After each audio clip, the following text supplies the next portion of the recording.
तो हम देखेंगे सेक्शन 116 का जो बचा हुआ पार्ट था, जिसमें ये देखेंगे कि DNA test is the prevail over the legitimacy conclusive proof of legitimacy of child.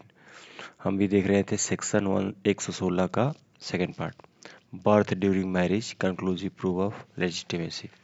जल्दी से मैं एक बार रिवाइज कर देता हूँ कि दो कंडीशन थी कि बच्चा अगर बर्थ के मैरिज के दौरान पैदा हुआ है तो वो लेजिटिमेट होगा। फर्स्ट, यदि वैलिड मैरिज के दौरान जो है बच्चा पैदा हुआ है तो आपका मतलब वाइफ और हस्बैंड का सिर्फ एसएस हो। मैं आपको वीडियो में पहले बता चुका हूँ, एसएस का मतलब होता है इंटरकोर्स। ठीक है, यदि हस्बैंड वाइफ का सिर्फ एसएस हो वैलिड मैरिज के दौरान, ठीक है, तो बच्चा लेजिटिमेट माना जाएगा। और एसएस का मतलब सिर्फ कोहैबिटेशन नहीं होता है, मतलब आप एक पति पत्नी एक साथ रह रहे हो, वो एसएस नहीं होता। एसएस मतलब होता है इंटरकोर्स होना।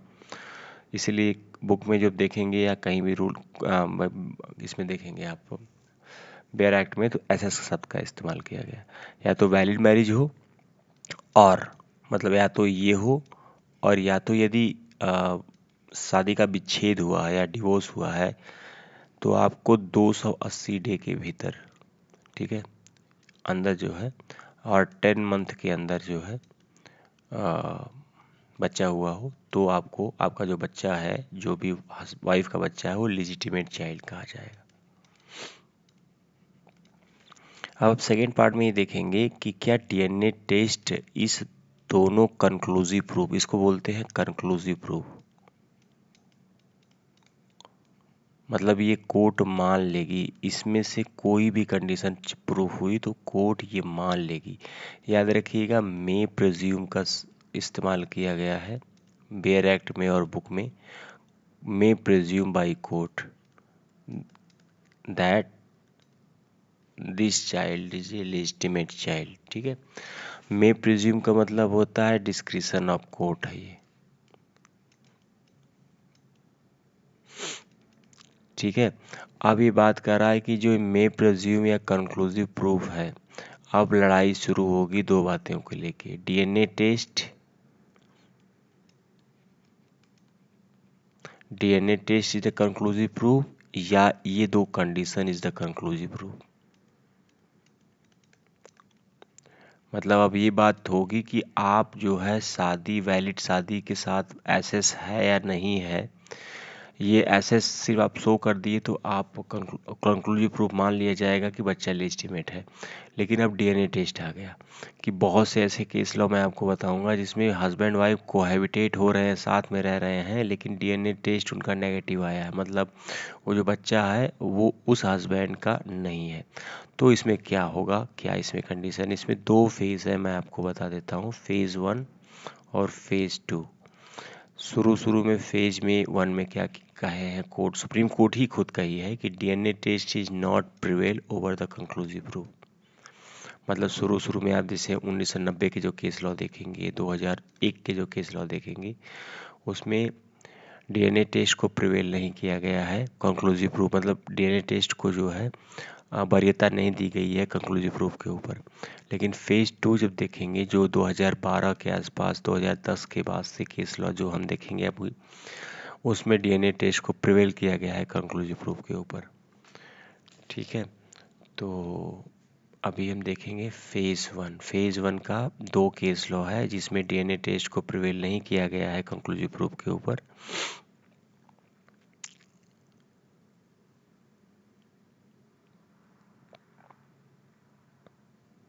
ठीक है, पहला केस लॉ है Kundu versus state of West Bengal. ठीक है, ये यही वाला केस लॉ जो पीछे मैंने मेंशन करके रखा हुआ है,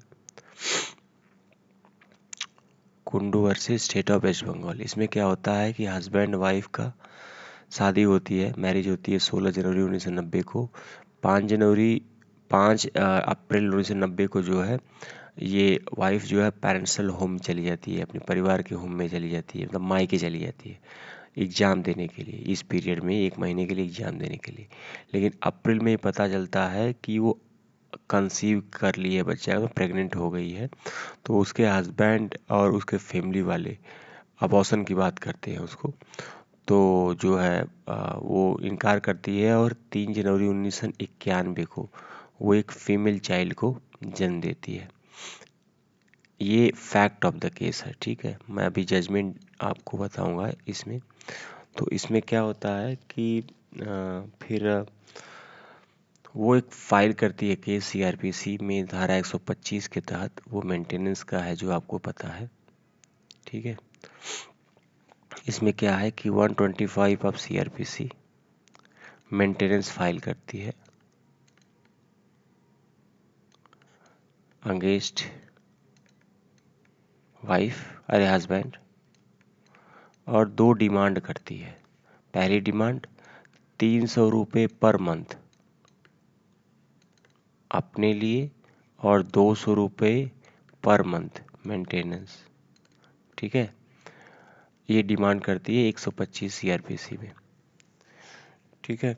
file a petition there is a other में, हाँ। और इसके बाद क्या है कि ये मैटर इसके फेवर में जाता है, वाइफ के फेवर में जाता है। वाइफ जो है मजिस्ट्रेट कोर्ट जो है इसको ऑर्डर कर देती है कि आपको ये देना होगा।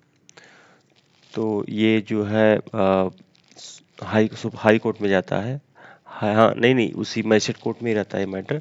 और file a petition for blood test for the blood test के लिए उसका हस्बैंड जो है ब्लड टेस्ट के लिए बोलता है कि डीएनए टेस्ट कराया जाए। उस समय ये शब्द नहीं जानते थे लोग ब्लड टेस्ट का इस्तेमाल करते थे कि हमारा ब्लड टेस्ट करवाया जाए। तो मजिस्ट्रेट कोर्ट ने उसको रिजेक्ट कर देते हैं। वाइफ हस्बैंड और मजिस्ट्रेट कोर्ट ये कहती है कि there is other method to disapprove the paternity. कह रहा है कि ब्लड टेस्ट के अलावा भी मेथड है, वही मेथड जो 2 मेथड मैंने आपको कंक्लूसिव प्रूफ का बताया कि देयर इज अनदर मेथड। शुरू में डीएनए टेस्ट को कोर्ट जो है उतना वो सीरियसली नहीं लेती थी। तो कह रहा there is other method to disapprove the paternity, medical test is not a conclusive proof, ठीक है। ये मजिस्ट्रेट कोर्ट कहती है। मैटर हाई कोर्ट में जाता है, ठीक है। मैटर हाई कोर्ट में जाता है तो matter cancel the revision petition and child born during conclusive. वो भी कह देती है कि भैया देखो, अगर वैलिड मैरिज के ड्यूरेशन में यदि बच्चा हुआ है तो बच्चा जो है लिजिटिमेट होगा। सिंपल सी बात है, आपका कोई ब्लड टेस्ट नहीं होगा। मैटर सुप्रीम कोर्ट जाता है। सुप्रीम कोर्ट भी कहता है कि ओनली आपको एसएस ही दिखाना होता है बच्चे के लिए, एस्टिमेट के लिए कोहैबिटेशन नहीं दिखाना होता। मतलब आप देखेंगे पिछले तो सिर्फ 1 महीने, मतलब 1 ही महीने, मतलब जनवरी में उसकी शादी होती है और वो अप्रैल में अपने मायके आ जाती है। तो कह रहा है कि केवल एसएस को ही दिखाना है आपको, सेक्सुअल इंटरकोर्स दिखाना है, कोहैबिटेशन नहीं दिखाना है आपको, ठीक है।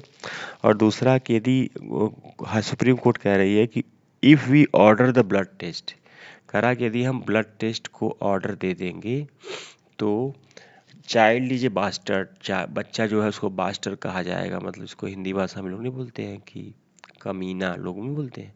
तो अगर ब्लड टेस्ट किया गया और असलियत खोली तो बच्चा बास्टर्ड हो जाएगा और women is a unchaste women हो जाएगी। So not allow the blood test. यहाँ पे सुप्रीम कोर्ट ने भी अलाउ नहीं किया बट ब्लड टेस्ट।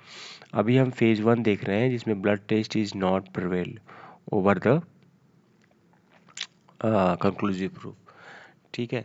दूसरा केस लॉ है इसका, ये बटुकलाल के ही केस लॉ है, Kamta Devi versus पोसीराम।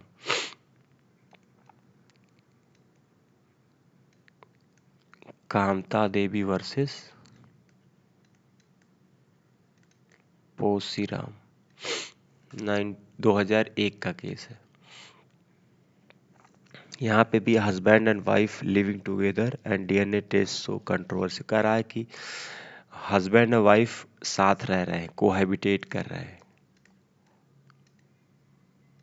Living together, लेकिन क्या हुआ कि यहाँ पे ब्लड टेस्ट अलाउ किया गया और ब्लड टेस्ट क्या हुआ, ये शो कर दिया, ब्लड टेस्ट ने शो कर दिया, DNA test show controversy. Controversy मतलब जो बच्चा पैदा हुआ था वो उसका जो ब्लड टेस्ट किया गया था वो उस हस्बैंड का नहीं था। ठीक है। तो यहाँ पे भी ये कह दिया गया है कि बट लॉ रिमेन इनरिटेबल इनरिवर्टेबल, मतलब कि जो लॉ है, कंक्लूसिव प्रूफ का जो लॉ है वो इनरिवर्टेबल, मतलब वो रिवर्टेबल नहीं होगा। एक बार कंक्लूसिव प्रूफ मान लिया गया कि आप एक साथ रह रहे हो, कोहैबिटेट कर रहे हो, तो बच्चा आप ही का है। ब्लड टेस्ट की रिपोर्ट चाहे जो भी है, ठीक है। अभी तक, हाँ, अभी तक देख रहे थे कि DNA test is not prevail over the conclusive proof, लेकिन अब यहाँ पे हम एक केस लॉ देंगे जो 2014 का केस लॉ है। उसमें ये आपको प्रूफ हो जाएगा कि DNA test prevail over the presumption and conclusive proof, मतलब अब डीएनए टेस्ट को कंक्लूसिव प्रूफ के ऊपर वरीयता दी जाएगी। तीसरा केस लॉ हम देख रहे हैं, केस लॉ है ये नंदलाल वासुदेव वड़वावक, ठीक है, नंदलाल वासुदेव वड़वैक वर्सेस नंदलाल वड़वैक।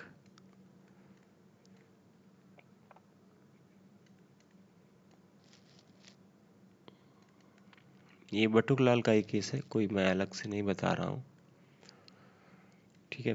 इसमें क्या होता है कि वही मेंटेनेंस का मुकदमा फाइल किया गया था 125 सीआरपीसी का,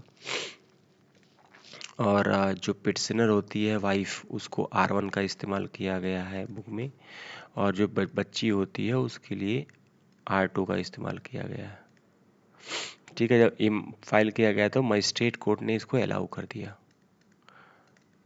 मजिस्ट्रेट कोर्ट ने कह दिया कि भैया आपको मेंटेनेंस देना पड़ेगा। मजिस्ट्रेट केस अलाउ दैट कि आपको वाइफ और डॉटर को देना पड़ेगा, ठीक है। Magistrate grant the maintenance favour of the both, ठीक है। मैटर गया आपका हाई कोर्ट।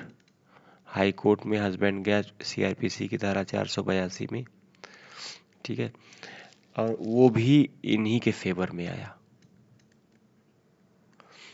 ठीक है। इनके फेवर में मतलब हाई कोर्ट के जजमेंट को उसने जो है कंटिन्यू रखा। सुप्रीम कोर्ट गया।